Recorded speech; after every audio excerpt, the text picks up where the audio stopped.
मराठा समाजातील महिलांबाबत केलेल्या वक्तव्यावरून वादाच्या भोवऱ्यात सापडलेले ओबीसी नेते नवनाथ वाघमारे यांनी अखेर खेद व्यक्त केलाय.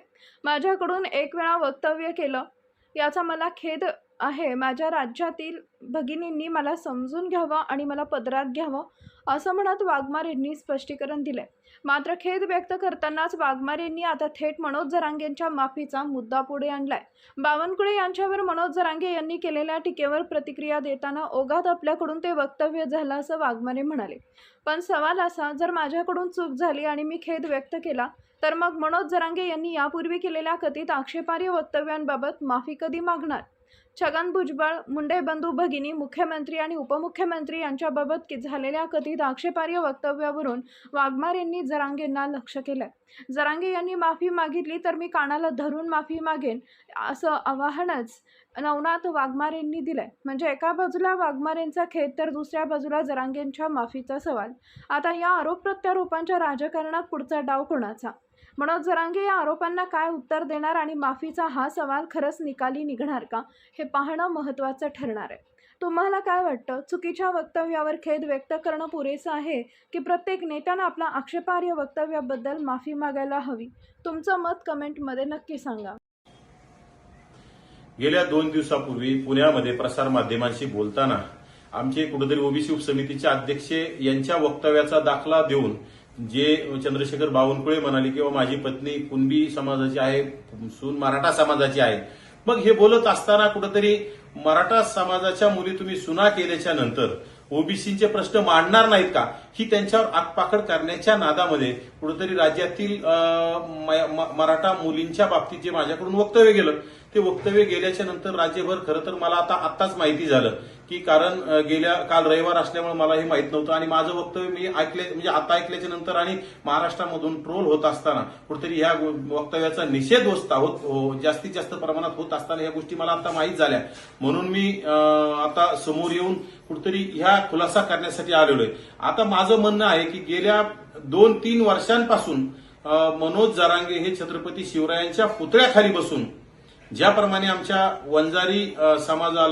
वंजारी समूहाला कुठेतरी वड्याखोड्याची, उसातली पैदास बोलण्याची भाषा मनोज जरांगेंनी वारंवार केली.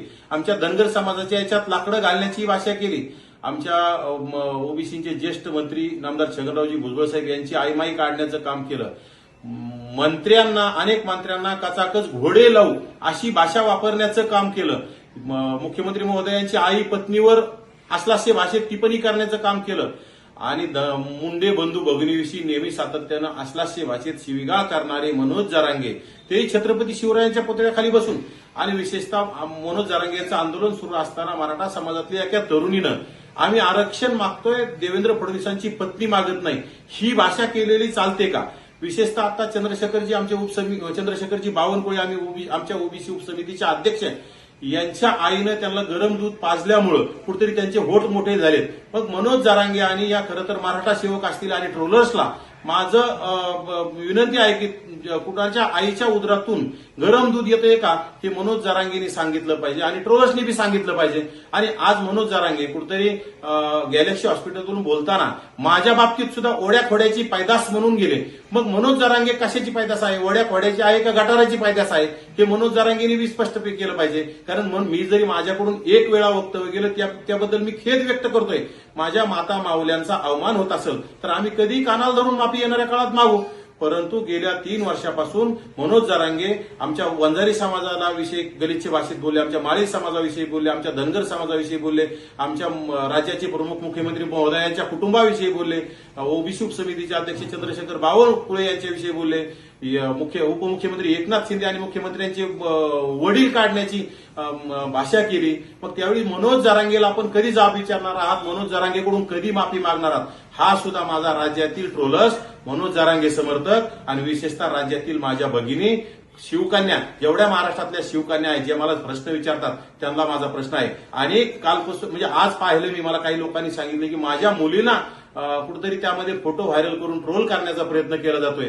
तो चूक माझी आहे. मला ट्रोल केलं, मला त्याचं काही वाटणार नाही. परंतु माझ्या मुलीला तुम्ही ट्रोल करताय, तुम्ही छत्रपती शिवाजी महाराजांचे वारस म्हणून घेता.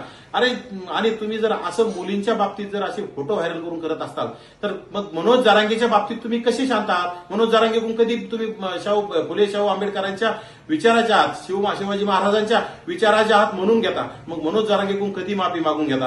हे बघा, मी फुले शाहू आंबेडकरांचा, अण्णाभाऊ साठेंचा, महात्मा बसवेश्वरांचा विचारांचा वारसदार म्हणून मी मोठ्या मनाने मनोज जरांगे ज्या दिवशी माफी मागतील, आमच्या वंजाऱ्याची माफी मागतील, धनगराची मागतील, माळ्याची मागतील, आमच्या मुख्यमंत्री महोदयांची मागतील, आमच्या बावनकुळे साहेबांची मागतील, एकनाथ शिंदे साहेबांची मागतील, अनेक मंत्र्यांचे आई वडील काढले त्यांची माफी मागतील, त्यावेळी काही क्षणाच्या आत मी माझी मोठ्या मनाने कानाला धरून माफी मागल. परंतु ज्या मी पुण्यातून बोलून गेलोय त्याचा मला अत्यंत खेद आहे. ह्या बोलण्याची माझा कुठलाही मानसिकता नव्हती. बोलण्याच्या ओघात मी बोलून गेलो, त्याबद्दल माझ्या राज्यातील बहिणीनं कुठेतरी मला पदरात घ्यावं आणि कुठेतरी हे समजावून घ्यावं. परंतु मनोज जरांगेच्या बाबतीत सुद्धा आपण मला जसं ट्रोल केलं तसं मनोज जरांगेला सुद्धा केलं पाहिजे. आणि येणाऱ्या काळात मनोज जरांगेने माफी मागितली, मी कानाला धरून माफी मागल. आणि येणाऱ्या काळात माझ्या भगिनीविषयी माझ्याकडून कधीही अपशब्द निघणार नाहीत आणि निघण्याचा माझ्याकडून प्रश्नही नाही, आजपर्यंत सुद्धा निघले नाहीत असं माझं मी वारंवार सांगतोय. परंतु मनोज जरांगेला माझा मूळ तुम्हाला प्रश्न आहे की मनोज जरांगेला तुम्ही कधी ट्रोल करणार आहात, मनोज जरांगेला कधी जाब विचारणार आहात आणि मनोज जरांगेकडून कधी माफी मागणार आहात? त्याच्या काही क्षणात मी माझी माफी मागायला तयार आहे. परंतु मी आता खेद व्यक्त करतो आणि थांबतो.